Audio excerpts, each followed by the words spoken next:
လူတွေမှာမွေးတဲ့ကထူးချွန်တဲ့ပါရမီတစ်ခုစီရှိကြပါတယ်။ဒါပေမဲ့အခုဒီလူကတော့ငယ်စဉ်တုန်းကစော့ကစားရင်းမတော်တဆလျှော်လဲသွားတာကြောင့်ဦးနှောက်တစ်ချမ်းကိုထိခိုက်သွားခဲ့ပါတယ်။သူကအဲ့အချိန်ကနေစပြီးစာဖတ်တာစာရေးတာနဲ့ဖက်နဲ့ကြိုးရှိခြင်းလိုမျိုးအရှိခံကိစ္စတွေကိုတော့မလှုပ်ဆောင်နိုင်တော့ပါဘူး။ဒါပေမဲ့မကြခင်မှာပဲသူ့ရဲ့အမေကထူးခြားတဲ့အချက်တစ်ခုကိုသတိထားမိခဲ့ပါတယ်။အဲ့ဒါကတော့သူဟာချွန်စေးနဲ့လက်ကိုအသုံးပြုပြီးတိရစ္ဆာန်ပုံစံတွေကိုအရှိုးစားကြကြမပူထုနိုင်တာပဲဖြစ်ပါတယ်။ TV ဖန်စားပြင်ပေါ်မှာတိရစ္ဆာန်တစ်ကောင်ကိုစက္ကန့်ပိုင်းလောက်မြင်လိုက်ရုံနဲ့တင်ပုံတူအတိုင်းထုလုပ်နိုင်ခဲ့ပါတယ်။ဦးနှောက်တစ်ချမ်းထိခိုက်သွားပေမဲ့ကျန်တဲ့ဦးနှောက်တစ်ချမ်းကပိုပြီးအလုပ်လုပ်လာတာကြောင့်သူ့ရဲ့မှတ်ဉာဏ်နဲ့အမှုပညာစွမ်းရည်ဟာတာမန်လူထက်ထူးကဲတဲ့အဆင့်ကိုရောက်ရှိသွားခဲ့ပါတယ်။သူ့ရဲ့တစ်သက်တာလုံးမှာသက်ရှိနဲ့တူတဲ့တိရစ္ဆာန်ပပုရာပေါင်းများစွာကိုထုလုပ်ခဲ့ပါတယ်။အခုဆိုရင်တော့သူ့ကိုပါရမီရှင်ပပုပညာရှင်ကြီးတစ်ဦးဖြစ်လူအများကအသိအမှတ်ပြုနေကြပြီဖြစ်ပါတယ်။ဒီဇလန်လေးကတော့ဘဝမှာအခက်အခဲတွေရှိနေပါစေလူတိုင်းမှာကိုယ်စီပါရမီတစ်ခုတော့ရှိသမျှပါဆိုတာကိုဖော်ပြနေတာဖြစ်ပါတယ်။ဒီအိမ်လေးကိုဒေါ်လာ1 သန်းနဲ့ဝယ်ဖို့ကမ်းလှမ်းတာတော့မှအဖွားအိုကမရောင်းခဲ့ပါဘူး။မျိုးပြရဲ့တိုးတက်ပြောင်းလဲမှုတွေကြားမှာခေတ်မီအဆောက်အဦတွေဟာတရိပ်ရိပ်မြင့်တက်လာခဲ့ပါတယ်။ဒါပေမဲ့ဒီလိုခမ်းထားတဲ့အဆောက်အဦတွေရဲ့အလယ်မှာအထီးကျန်စွာနဲ့မမမတ်မတ်ရပ်တည်နေတဲ့အိမ်အိုလေးတစ်လုံးရှိပါတယ်။အိမ်ချမ်းမြေလုပ်ငန်းရှင်တွေကဒီအိမ်လေးကိုဈေးကွက်ပေါက်ဈေးထက်အဆပေါင်းများစွာသာတဲ့ဒေါ်လာ1 သန်းနဲ့ဝယ်ယူဖို့ကမ်းလှမ်းခဲ့ကြပါတယ်။သူတို့ရဲ့ရည်ရွယ်ချက်ကတော့ဒီအိမ်လေးနေရာမှာဈေးဝယ်စင်တာအကြီးကြီးဆောက်လုပ်ဖို့ပါ။ဒါပေမဲ့အဖွားအိုကတော့ပြက်ပြက်သားသားပဲညှင်းဆိုခဲ့ပြီးဆက်လက်မှတ်ကိုစုပ်ပြဲပစ်ခဲ့ပါတယ်။ငါအိမ်ကိုဘယ်လောက်နဲ့မှမလဲနိုင်ဘူးဆိုတဲ့အဖွားရဲ့စိတ်ဓာတ်ကြောင့်ပဲဆောက်လုပ်ရေးသမားတွေဟာအိမ်လေးကိုချန်လှပ်ထားပြီးဘေးပတ်လည်မှာပဲဈေးဝယ်စင်တာကြီးကိုဝိုင်းပတ်ဆောက်လုပ်လိုက်ရပါတယ်။ဒီဖြစ်ရပ်ဟာလူမှုကွန်ရက်ပေါ်မှာနာမည်ကြီးသွားပြီးလူအများစုကအဖွားရဲ့ဆွဲမြဲတဲ့စိတ်ဓာတ်ကိုဂုဏ်ပြုတဲ့အနေနဲ့အိမ်ပုံစံတက်တူးတွေတောင်ထိုးခဲ့ကြပါတယ်။ထူးခြားတာကတော့ဆောက်လုပ်ရေး project manager နဲ့အဖွားအိုတို့ဟာရန်သူတွေမဖြစ်ဘဲမိတ်ဆွေကောင်ဖြစ်သွားခဲ့တာပါ။သူကအဖွားအတွက်လိုအပ်တဲ့စားသောက်ကုန်တွေကိုဝယ်ပေးပြီးအဖွားရဲ့ဘဝဇာတ်ကြောင်းတွေကိုစိတ်ရှည်လက်ရှည်နားထောင်ပေးခဲ့ပါတယ်။အဖွားကသူမရဲ့ငယ်ဘဝဇာတ်ကြောင်းတွေကိုပြောပြလေးရှိပါတယ်။ဒုတိယကမ္ဘာစစ်အတွင်းမှာနာဇီတွေစီကနေသတင်းတွေခိုးယူတဲ့တချို့တယောက်ဖြစ်ခဲ့ဘူးကြောင်း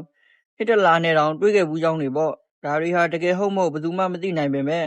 သူမရဲ့ခိုင်မြဲတဲ့စိတ်ဓာတ်ကတော့အစစ်အမှန်ပါပဲ။နောက်ဆုံးမှာတော့အဖွားကိုကွယ်လွန်သွားခဲ့ပါတယ်။သူမရဲ့နောက်ဆုံးဆန္ဒကတော့သူမကိုအမြဲဂရုစိုက်ပေးခဲ့တဲ့ project manager ကိုပဲဒီအိမ်လေးကိုအမွေပေးသွားခဲ့ပါတယ်။ဒီဇလန်လေးဟာမာနသံယောဇဉ်နဲ့ခိုင်မာတဲ့စိတ်ဓာတ်တွေဟာငွေကြေးထက်ပိုပြီးတမိုးရှိကြောင်းကိုပြသနေပါတယ်။မိဘတွေကဂျာစီမဝယ်ပေးနိုင်လို့ဆိုင်ရှိမှမိုးနေတဲ့ကလေးတယောက်နောက်ဆုံးမှမစီကိုယ်တိုင်လူချင်းစုံပြီးဂျာစီစစ်ကိုလက်ဆောင်ရတော့လိမ့်မယ်လို့ဘယ်သူကထင်သားမှာလဲ။သူ့ရဲ့ဘဝကိုပြောင်းလဲပေးလိုက်တာကတော့သူ့ရဲ့ကိုလုပ်ပေးတဲ့ plastic အိတ်အင်ဂျီလေးပဲဖြစ်ပါတယ်။ဒီကလေးလေးရဲ့မိဘတွေကသူ့အတွက်မစီရဲ့ဂျာစီအင်ဂျီကိုဝယ်မပေးနိုင်ခဲ့ပါဘူး။ဆိုင်ရှိမှငိုကြွေးနေတဲ့သူ့ကိုကြည့်ပြီးသူ့ရဲ့အကိုကစ်တူကအရန်ကိုစိတ်မကောင်းဖြစ်သွားခဲ့ပါတယ်။ဒါကြောင့်ပဲသူ့ကိုကအပြာနဲ့အဖြူရောင်ကြားပလတ်စတစ်အိတ်တစ်လုံးကိုယူပြီးလက်ပေါက်တင်ဖောက်ကကြောဘက်မှာမစီဆိုတဲ့နမဲနဲ့နံပါတ်30ကိုရေးပြီးခဲ့ပါတယ်။ဒီပလတ်စတစ်အင်ဂျီလေးကိုဝတ်ပြီးအရန်ပြုတ်နေတဲ့ကလေးရဲ့ပုံကိုသူ့အကိုကအင်တာနက်ပေါ်တင်လိုက်တဲ့အခါမှာတော့တကပလုံးကလူတွေကြားထဲမှာဒီပုံလေးကအရန်ကိုနမဲကြီးသွားခဲ့ပါတယ်။မကြခင်မှာပဲဒီပုံကိုမက်ဆီကိုရိုင်းမြင်တွေ့သွားခဲ့ပြီးအဲ့ဒီကလေးလေးကိုသူ့ရဲ့ဘောလုံးပွဲကြည့်ဖို့ဖိတ်ကြားခဲ့သလိုမက်ဆီရဲ့တကယ်ဂျာစီအစ်စ်ကိုလည်းကိုယ်တိုင်လက်မှတ်ထိုးပြီးလက်ဆောင်ပေးခဲ့ပါတယ်။ဒါဟာသူ့အကိုရဲ့မေတ္တာနဲ့ပြုလုပ်ပေးခဲ့တဲ့ president ရဲ့လေကြောင်းဖြစ်ပေါ်လာတဲ့အံ့ဖွယ်ဇလန်းလေးပဲဖြစ်ပါတယ်။ထောင်နှံ34နှစ်ရှာမှတ်ခံထားရတဲ့ကပတ်အကျော်ကြောင့်ထောင်ဖောက်သမားထောင်ဆောင်ရဲ့တော့ကိုတစ်ချက်ကြီးရရုံနဲ့ပုံနှံကိုအလွယ်မှတ်မိပြီးတန်တူတန်စားတစ်ခုနဲ့တွတ်တူးလုပ်ပြီးထောင်ဖောက်နိုင်တဲ့သူတယောက်ကြောင့်ကြားဘူးပါတော့။သူကတော့မာကိုဒီမိုနာကိုပါငယ်စဉ်ကလေးကအော်တဇင်ဝေဒနာခံစားခဲ့ရပေမဲ့စမှုပိုင်းဆိုင်ရာမှာတော့ပါရမီထူးချွန်သူတူပါသူ့အဖေကွယ်လွန်သွားတဲ့အခါအဖေဖြစ်သူကသူ့ရဲ့စက်ပြင်ပစ္စည်းတွေကိုအမွေပေးခဲ့ပါတယ်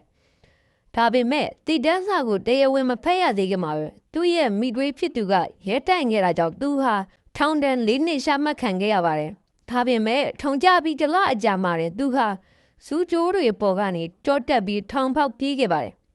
ဒီဖြစ်စဉ်ကြောင့်သူ့ရဲ့ထောင်ဒဏ်ဟာပူတိုးလာခဲ့သလိုတူးတဲ့တည်တံ့ရှုံးနှောင်ခြင်းကိုလည်းခံခဲ့ရပါတယ်။ဒါကိုလည်းသူကဇွဲမလျှော့ခဲ့ပါဘူး။ထောင်ထဲကရသမျှပစ္စည်းတွေနဲ့လွှားတစ်ခုကိုကိုယ်တိုင်ပြုတ်လုပ်ပြီးတန်းနိုင်တွေကိုဖျက်ပြီးထပ်မံထောင်ဖောက်ခဲ့ပါသေးတယ်။နောက်တစ်ကြိမ်မှာတော့တွားတိုက်ဆေးဘူးကိုအသုံးပြုပြီးတနတ်တုတလက်ကိုပြုတ်လုပ်ခဲ့ပြီးထောင်သောင်းတွေကိုရှင်းလျှောက်ကထွက်ပြေးဖို့ကြိုးစားခဲ့ပါတယ်။စုစုပေါင်း73ညတိုင်တိုင်ထောင်ဖောက်ဖို့ကြိုးစားခဲ့ပြီးနောက်မှာတော့သူ့ရဲ့ထောင်ဒဏ်ဟာ34နှစ်အထိကိုတူးသွားခဲ့ပါတယ်။ အဲ့ဒီ34နှစ်ထဲက29နှစ်ကိုသူကအမောင်ငန်းထဲမှာတူးရဲတီးသန့်အကျဉ်းချခံခဲ့ရပါတယ်လူတွေကသူ့အတွက်တရားမျှတမှုရဖို့ဆန္ဒပြခဲ့ကြပေမဲ့သူကဒီနေ့အထိထောင်ထဲမှာပဲရှိနေသေးဖြစ်ပါတယ်